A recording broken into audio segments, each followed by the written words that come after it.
साल पहले मिला कि मुझे कोरोना हुआ था। कोरोना की वजह से मुझे बहुत सारी प्रॉब्लम होने लगी थी, पहले भी थी, लेकिन उसके बाद मुझे बहुत सारी प्रॉब्लम होने लगी, जिसकी वजह से मैं बहुत परेशान रहने लगी।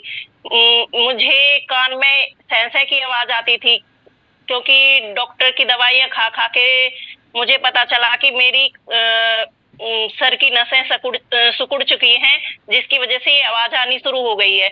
तो मुझे डॉक्टर साहब ने ये प्रोडक्ट दिया और मैंने इसको यूज करना शुरू किया। तो मेरी सबसे पहले तो मुझे एसिडिटी उस टाइम बहुत हो रही थी, तो मेरी एसिडिटी सही हुई, मेरे तलुओं का दर्द सही हुआ, मेरे पैरों का दर्द सही हुआ।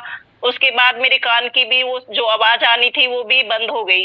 सर, मैं बहुत धन्यवाद करूंगी डॉक्टर सागर जोशी जी का और इस डॉक्टर साहब का, जिन्होंने मुझे ये मैट्रेस दिया और मुझे बहुत रिलीफ मिला, और अब मैं बहुत अच्छे से अपना सारा काम कर पाती हूँ। और बहुत बहुत धन्यवाद जी।